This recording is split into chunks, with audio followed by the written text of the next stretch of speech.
아버지, 제발 한 번만 더 생각해 주세요. 절대 안 된다. 우리 가문 500년 역사에 그런 여자가 들어올 순 없어. 경북 안동의 깊은 산골, 조선시대부터 이어진 윤씨 종가에서 아버지와 아들이 마지막 대화를 나누고 있었습니다. 하지만 그들은 몰랐습니다. 바로 그런 여자가 이미 3년째 이 고택의 안주인 노릇을 하고 있다는 사실을 말이죠. 그리고 그녀의 8살 아이가 이 모든 비밀을 한 번에 뒤집어 놓을 거라는 것을요. 지금부터 이 비밀을 시작해 보겠습니다. 이 이야기가 궁금하다면 구독 버튼을 눌러주세요. 새벽 5시 안동 윤씨 종가의 고택에는 이미 불이 켜져 있었습니다. 기와 지붕 아래 펼쳐진 넓은 마당과 사랑채, 안채가 고즈넉한 분위기를 자아내는 이곳은 500년 동안 한 번도 주인이 바뀌지 않은 터였어요. 대문 옆에 걸린 현판에는 윤종가라는 글씨가 세월의 무게를 담고 있었습니다. 안채 부엌에서는 한 여인이 분주히 아침 준비를 하고 있었어요. 서아였습니다. 30대 초반의 그녀는 깔끔한 한복 저고리에 앞치마를 두른 모습으로 능숙하게 밥을 짓고 있었습니다. 그녀의 손놀림은 마치 태어날 때부터 이 집 부엌을 지켜온 사람처럼 자연스러웠어요. 하지만 서아의 정체를 아는 사람은 이 집에 단 2명뿐이었습니다. 그녀는 단순한 살림꾼이 아니었거든요. 3년 전부터 서아주머니라는 이름으로 이 고택에서 살고 있었지만 그 누구도 그녀의 진짜 정체를 모르고 있었어요. 아침 6시가 되자 사랑채에서 발걸음 소리가 들려왔습니다. 윤재현, 70을 넘긴 이 집의 종손이었어요. 그는 단정하게 갖춰 입은 한복 차림으로 대청마루에 앉아 조용히 아침을 기다리고 있었습니다. 그의 앞에는 족보와 몇 권의 고서가 정갈하게 놓여 있었어요. 윤재현의 얼굴은 근엄했습니다. 평생을 가문의 체면과 전통을 지키는 데 바친 그에게는 선조들의 위엄이 그대로 새겨져 있었어요. 그의 눈빛에는 타협을 모르는 강직함이 담겨 있었습니다. 서아는 조심스럽게 아침상을 준비했습니다. 하얀 쌀밥, 된장국, 정갈하게 담근 김치와 나물들이 소반 위에 올려졌어요. 그녀는 윤재현이 좋아하는 멸치젓갈과 직접 담근 고추장도 함께 내놓았습니다. 모든 음식이 그의 입맛에 맞춰져 있었어요. 그때 안채 한쪽에서 아이의 목소리가 들려왔습니다. 할아버지, 안녕하세요. 재민이었습니다. 8살 된 그 아이는 작은 키에 또렷한 눈을 가진 총명한 모습이었어요. 그는 할아버지 앞에 다소곳이 앉으며 깍듯하게 인사를 올렸습니다. 윤재현의 표정이 부드러워졌습니다. 재민이를 볼 때만큼은 그도 자상한 할아버지가 되었어요.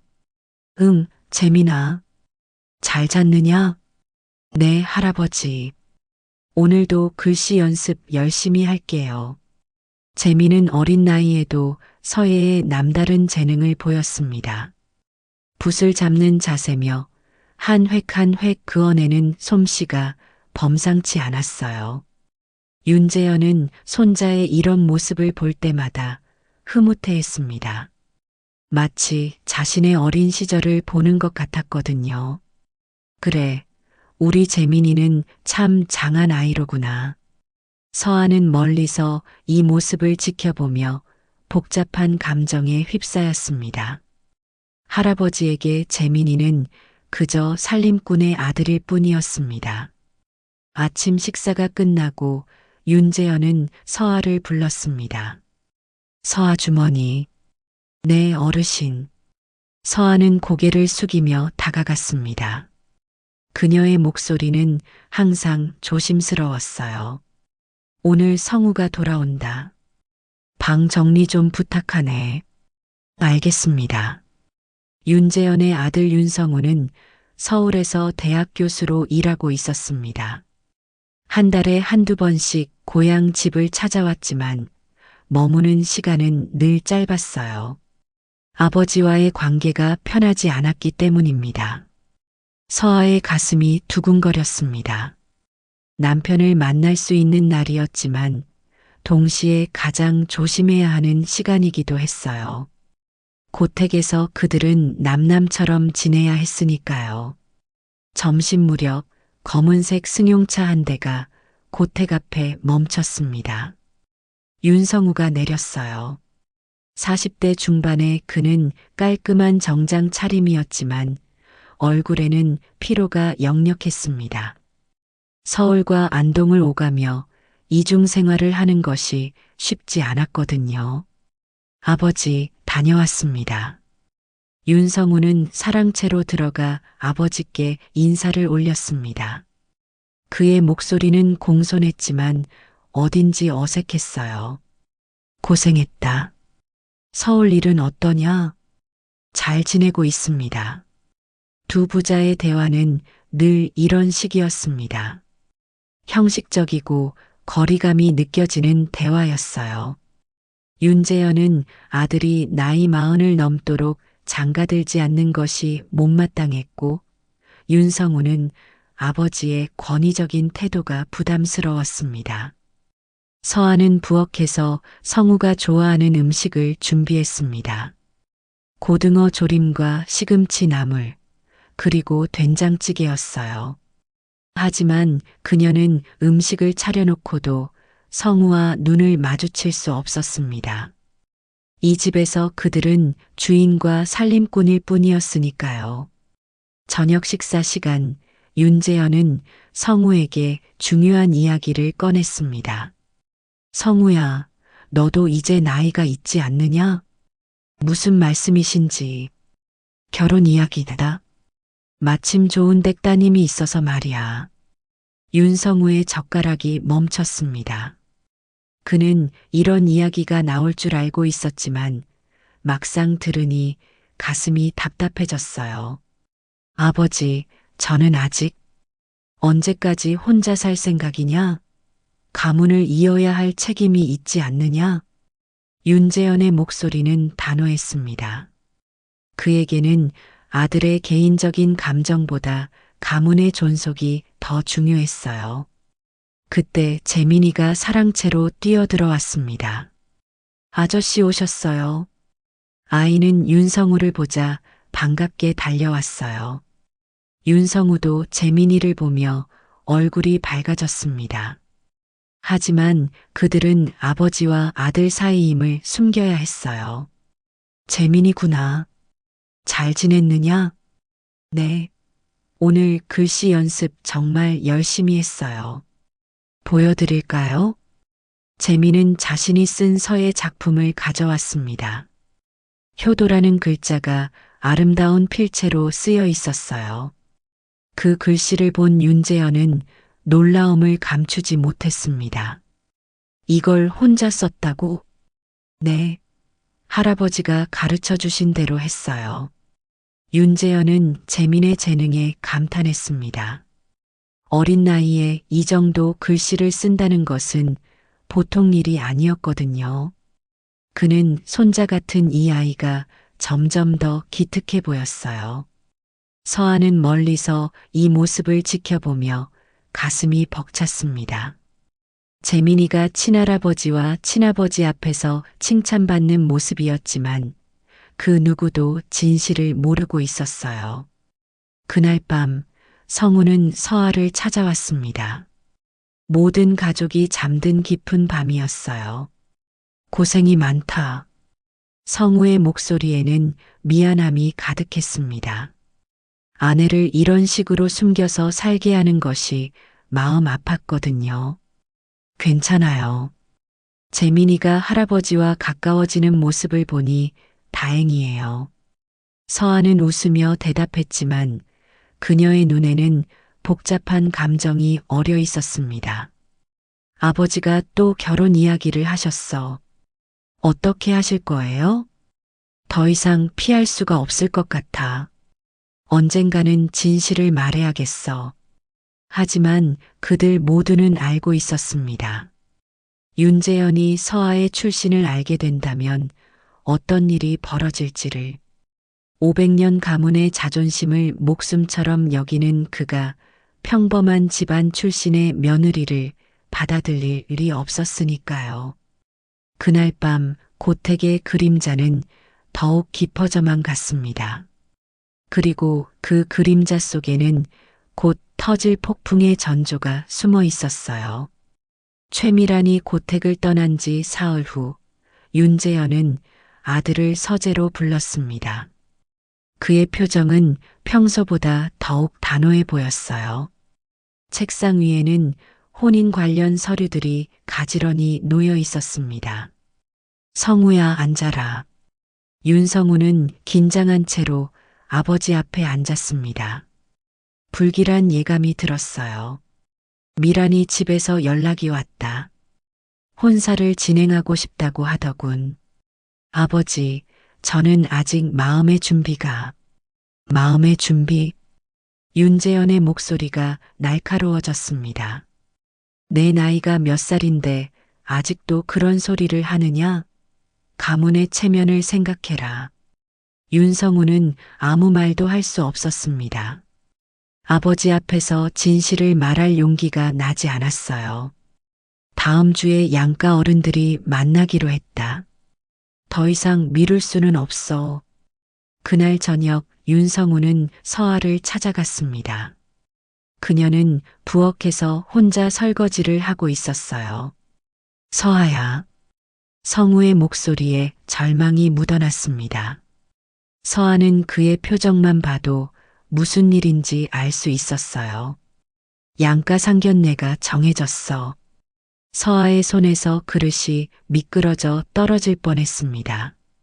그녀는 찬물에 젖은 손을 앞치마로 닦으며 떨리는 목소리로 물었어요. 언제요? 다음 주 일요일이야. 그럼 이제 정말. 서아는 말을 잇지 못했습니다. 그들이 그토록 두려워했던 순간이 다가오고 있었어요. 방법을 찾아보자. 아직 포기하기엔 이르다. 하지만 윤성우의 말에는 확신이 없었습니다. 최미란의 협박과 아버지의 강요 사이에서 그들이 선택할 수 있는 길은 거의 없어 보였거든요.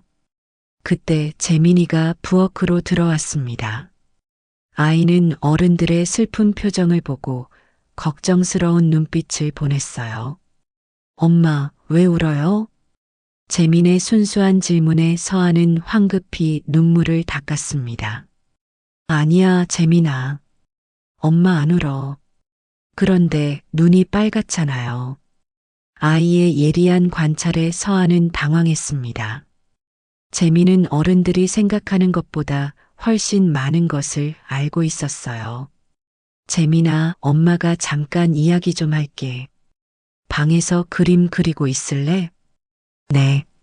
재민은 고개를 끄덕였지만 복도로 나가면서 계속 뒤를 돌아봤습니다. 뭔가 이상하다는 걸 느끼고 있었어요. 며칠 후 최미란이 다시 고택을 찾아왔습니다. 이번에는 어머니까지 동반했어요. 최미란의 어머니는 이 지역에서 영향력 있는 인물이었습니다. 어르신, 정말 좋은 인연이 될 것 같습니다. 최미란의 어머니는 윤재영과 혼인 계획을 구체적으로 논의했습니다. 예식장 예약부터 혼수 준비까지 모든 것이 빠르게 진행되고 있었어요. 서아는 멀리서 이 모습을 지켜보며 가슴이 미어지는 것 같았습니다. 자신의 남편이 다른 여자와 결혼 이야기를 하는 걸 들어야 하는 상황이었으니까요. 성우는 어디 있습니까? 대학에서 중요한 회의가 있다고 하더군요. 윤재현은 아들이 자리를 피한 것을 못마땅해 했지만 최씨 댁 식구들 앞에서는 내색하지 않았어요.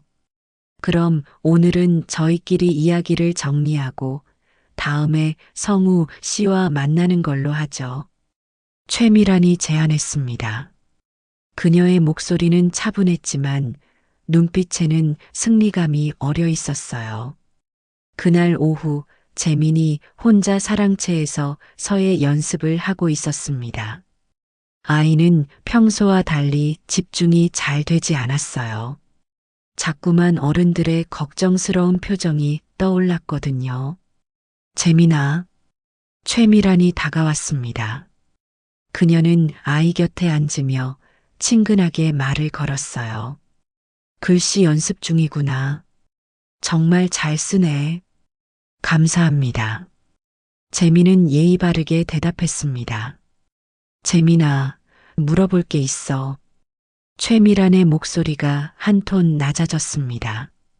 네, 너는 아빠가 누구니? 재민의 손이 멈췄습니다. 아이는 최미란을 조심스럽게 바라봤어요. 아빠요? 응, 너희 엄마가 서 아주머니잖아. 그럼 아빠는 누구야? 재민은 대답하기를 망설였습니다. 엄마가 다른 사람들 앞에서는 아빠 이야기를 하면 안 된다고 했거든요. 아빠는 멀리 계세요. 멀리? 어디에? 잘 모르겠어요. 재민의 대답에 최미라는 미소를 지었습니다. 하지만 그 미소가 따뜻하지는 않았어요. 그래, 그럼 성우. 아저씨랑은 어떤 사이니? 아저씨요? 그냥 친하세요. 재민은 점점 불안해졌습니다. 왜 이런 질문을 하는지 이해할 수 없었어요. 그날 밤 재민은 서아에게 최미란의 질문에 대해 말했습니다. 엄마, 아까 예쁜 아줌마가 저한테 아빠 이야기 물어봤어요. 서아의 얼굴이 창백해졌습니다. 뭐라고 대답했니? 아빠는 멀리 계신다고 했어요. 엄마가 말하라고 한 대로요. 잘했어, 재민아. 하지만 서아는 불안했습니다. 최미란이 재민에게까지 접근하고 있다는 것은 좋지 않은 신호였어요. 다음 날 아침 윤재현은 상견례 준비에 대해 구체적으로 지시했습니다. 서 아주머니, 다음 주 일요일에 중요한 손님들이 오시니까 음식 준비 부탁하네. 네, 알겠습니다. 서아의 목소리는 평상시와 다름없었지만 그녀의 마음은 무너져 내리고 있었어요. 자신의 손으로 남편의 상견례 음식을 준비해야 한다니 이보다 더 잔인한 일이 또 있을까요? 그리고 성우한테 전해라. 그날 서울에서 핑계대고 빠지려 하지 말라고. 네. 그날 저녁 윤성우가 돌아왔을 때 서아는 모든 것을 전했습니다.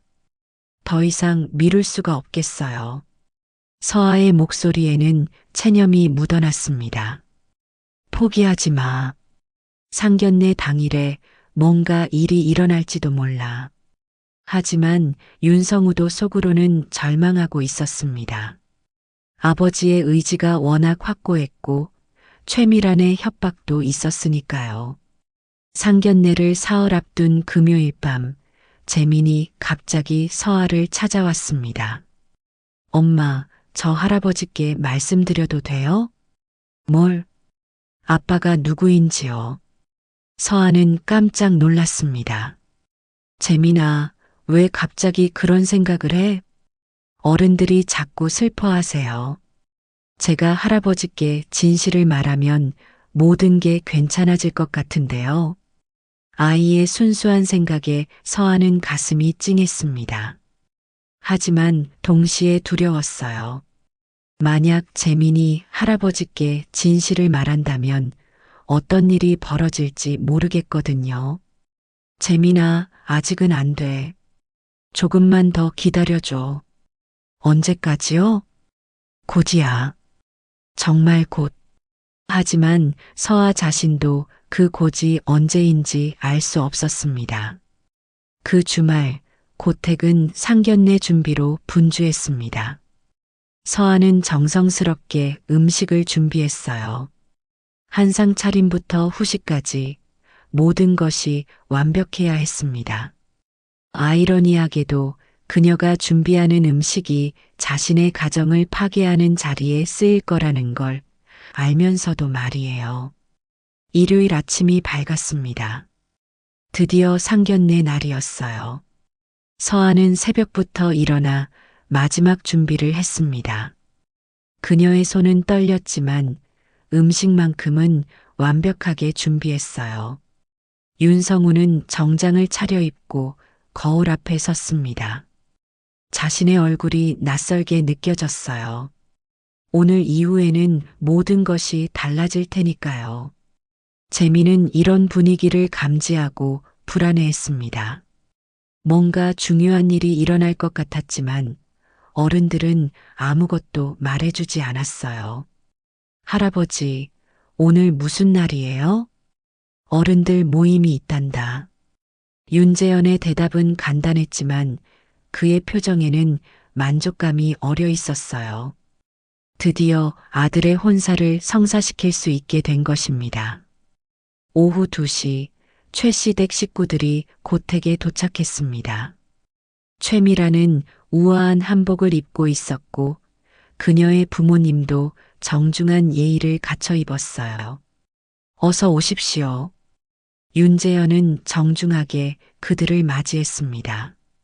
대청마루에는 이미 상이 차려져 있었어요. 서아는 부엌에서 이 모든 광경을 지켜봤습니다.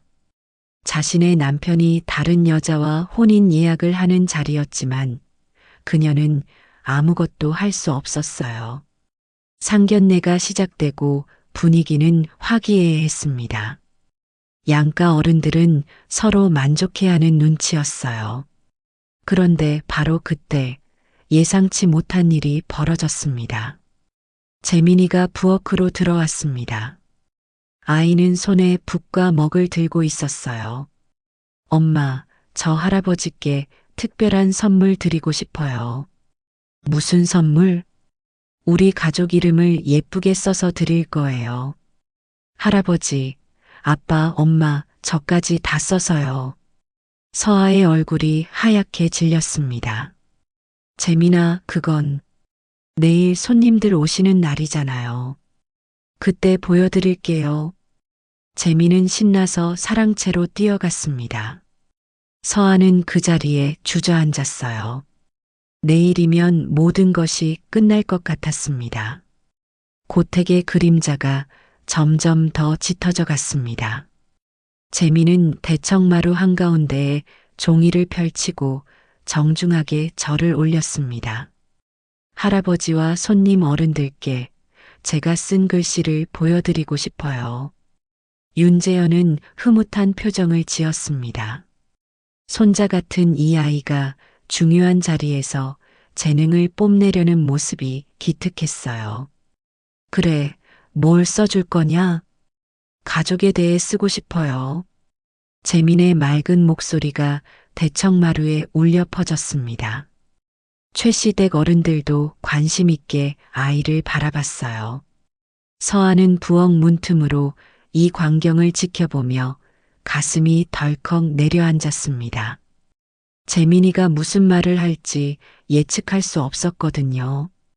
재민은 붓에 먹을 충분히 묻히고 첫 글자를 쓰기 시작했습니다. 먼저 할아버지부터 써볼게요. 아이의 정갈한 글씨로 할아버지 윤재현이라는 글자가 나타났습니다. 모든 사람이 감탄했어요. 와, 정말 잘 쓰네요. 최미란의 어머니가 칭찬했습니다.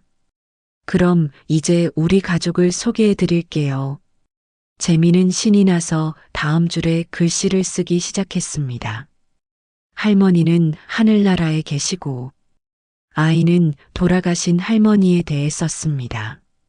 그 다음 줄에는 아버지 윤성우. 순간 대청마루가 정적에 휩싸였습니다. 재민은 아무것도 모른 채 계속해서 붓을 움직였어요. 어머니 서아. 윤재현의 얼굴이 돌처럼 굳었습니다. 최씨댁 어른들은 어리둥절한 표정으로 서로를 바라봤어요.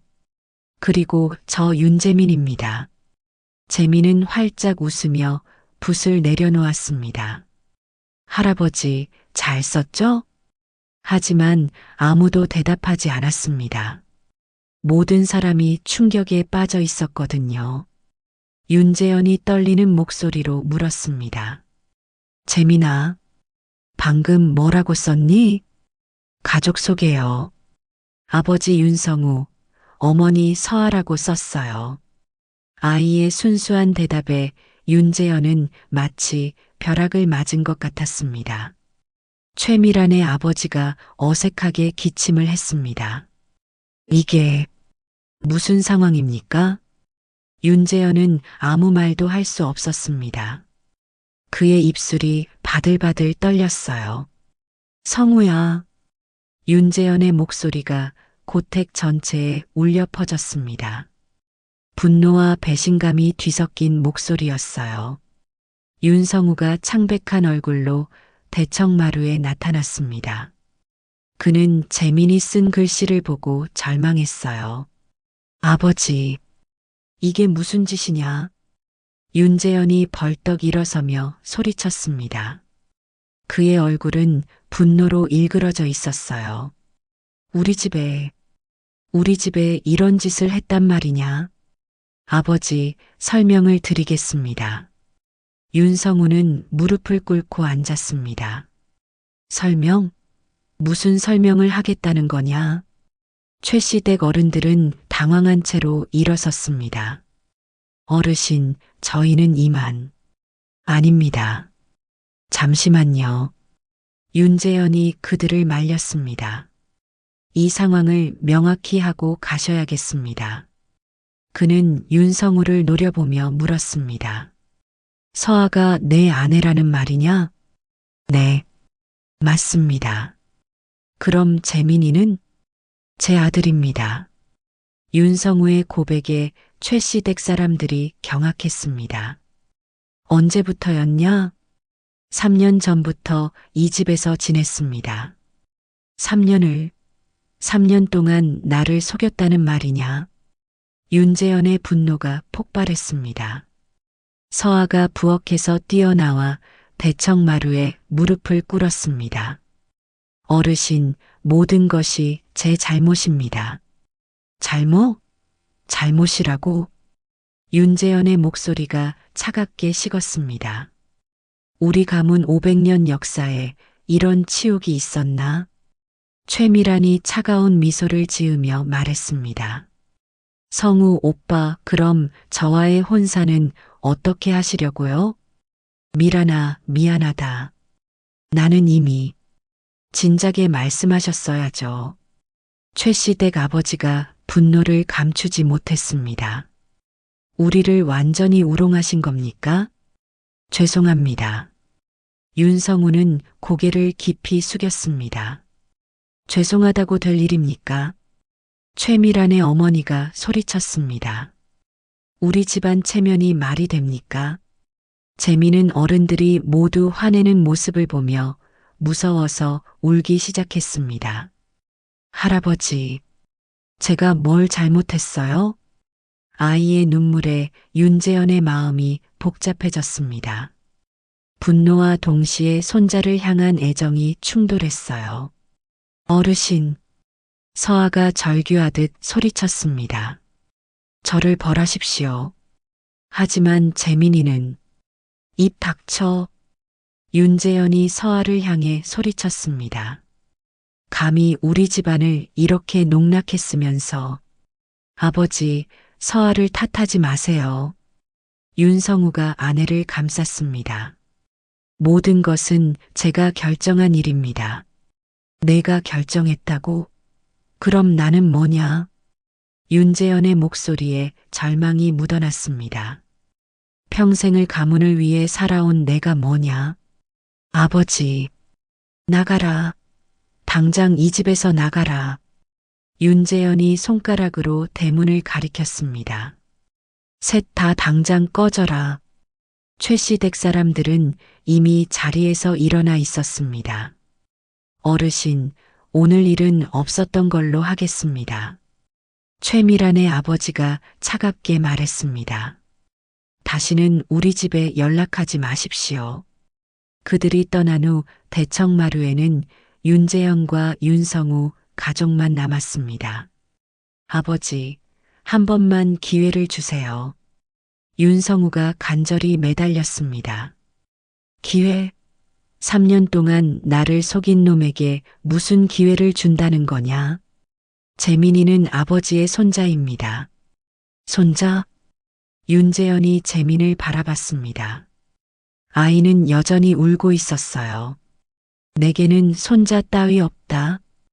그 말에 재민의 울음소리가 더 커졌습니다. 할아버지, 저를 미워하세요? 아이의 순수한 질문에 윤재현은 잠시 말을 잃었습니다. 하지만 그는 고개를 돌렸어요. 지금 당장 짐을 싸라. 해지기 전에 이 집에서 나가라. 아버지, 한마디도 더 하지 마라. 윤재현이 사랑채로 사라졌습니다. 대청마루에는 무너진 가족만 남았어요. 서아는 재민을 품에 안고 눈물을 흘렸습니다. 윤성우는 무력하게 그들을 바라봤어요. 500년 역사의 고택에 들이온 그림자가 그 어느 때보다 짙어 보였습니다. 그날 저녁 그들은 정말로 고택을 떠나야 했습니다. 재민은 마지막까지 할아버지를 찾았지만 윤재현은 끝내 모습을 드러내지 않았어요. 할아버지 안녕히 계세요. 대문을 나서며 재민이 고택을 향해 큰 소리로 인사했습니다.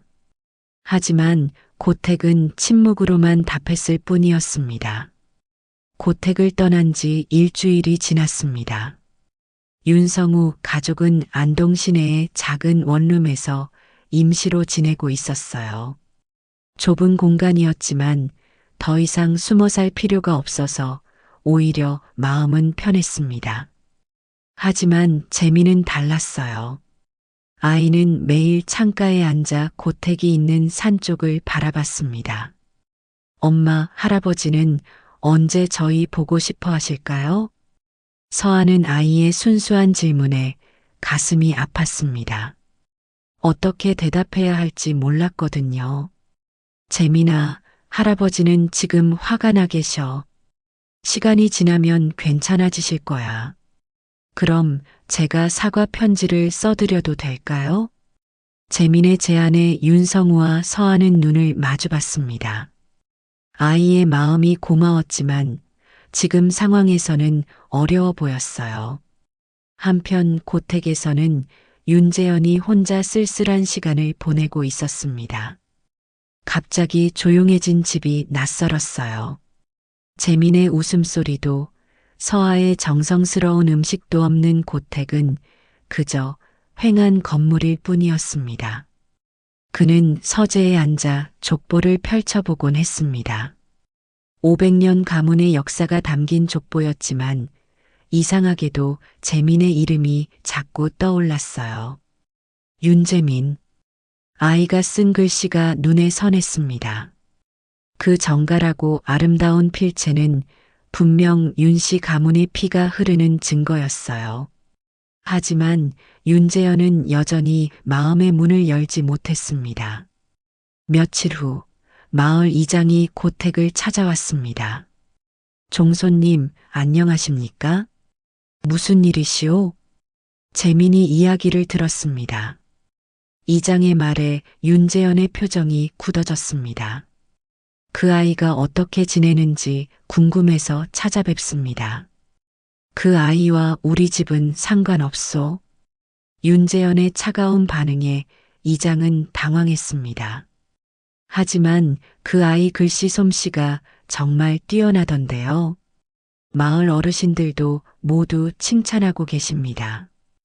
그것도 이제 상관없는 일이요. 이장이 돌아간 후 윤재현은 더욱 마음이 복잡해졌습니다. 마을 사람들까지 재민의 재능을 알고 있다니 자꾸만 그 아이가 신경 쓰였어요. 그날 밤 윤재현은 잠을 이루지 못했습니다. 재민의 맑은 눈동자와 할아버지, 저를 미워하세요? 라고 했던 아이의 목소리가 계속 귓가에 맴돌았거든요. 이틀 후 윤재현은 혼자 마을을 산책하러 나갔습니다. 오랜만에 고택 밖으로 나온 걸음이었어요. 마을 어귀를 걷다가 문구점 앞에서 발걸음을 멈췄습니다. 문구점 유리창에 한 장의 글씨가 붙어 있었거든요. 재민이 쓴 글씨였습니다. 효도는 백행의 근본이다.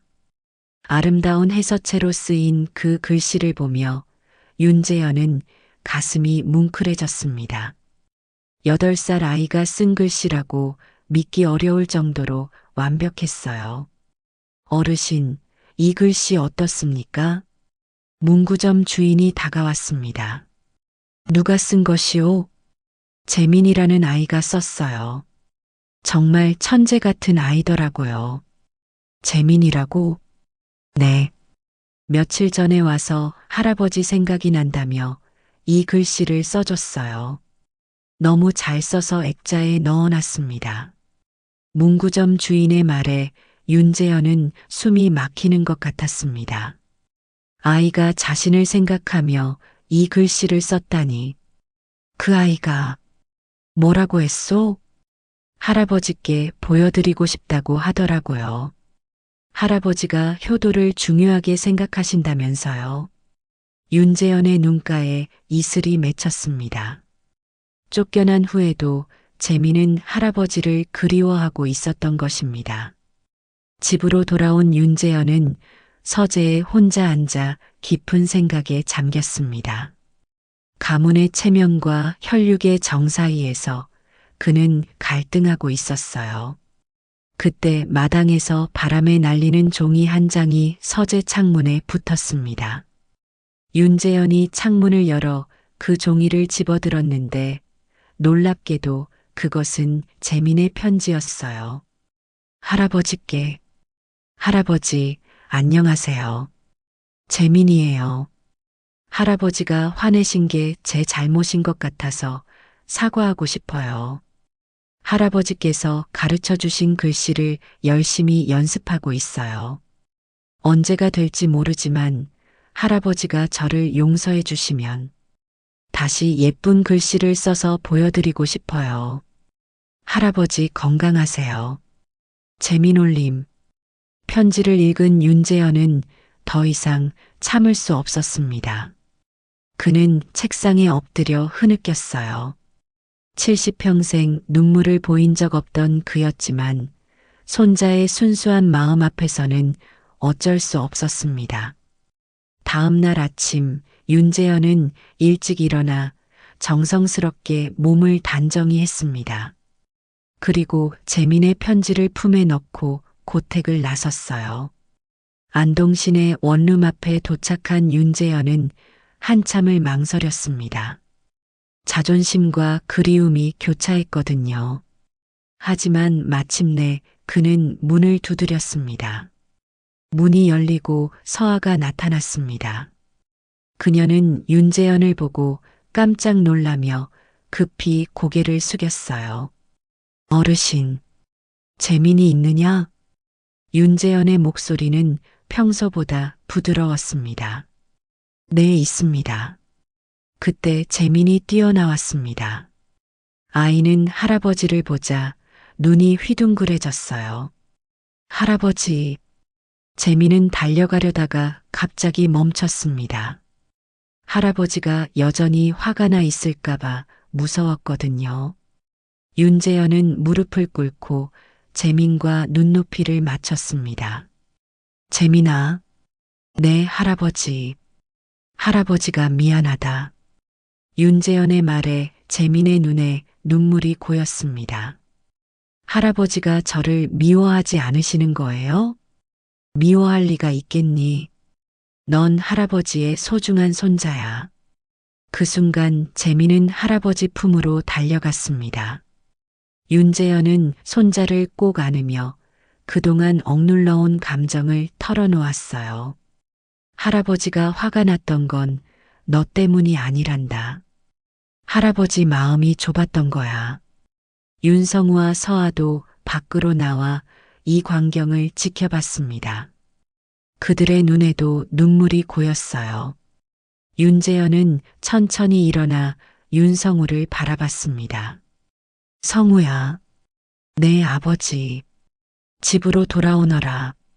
아버지, 서아 씨도 함께. 윤재현이 서아에게도 말했습니다.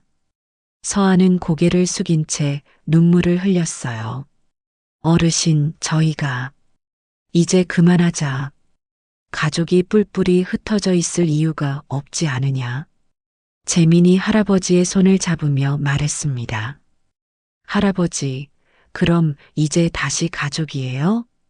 그래, 우리는 가족이다. 윤재현의 말에 모든 사람이 눈물을 흘렸습니다. 그날 오후 윤성우 가족은 다시 고택으로 돌아왔습니다. 일주일 만에 되찾은 집이었지만 이제는 모든 것이 달라 보였어요. 더 이상 숨길 것도 거짓말할 것도 없었으니까요. 저녁 식탁에서 윤재현은 서아에게 말했습니다. 서아야, 네 아버님. 서아가 조심스럽게 대답했습니다. 이제부터는 며느리로서 당당하게 이 집을 지켜다오. 아버님, 재민이도 이 집의 정식 손자다. 족보에 이름을 올리도록 하자. 윤재현의 말에 재민이 눈을 반짝였습니다. 할아버지, 정말이요? 그래. 넌 윤씨 가문의 자랑스러운 후손이니까. 그날 밤 고택에는 오랜만에 따뜻한 웃음소리가 울려 퍼졌습니다. 500년 역사의 고택이 진정한 가족을 품게 된 순간이었습니다.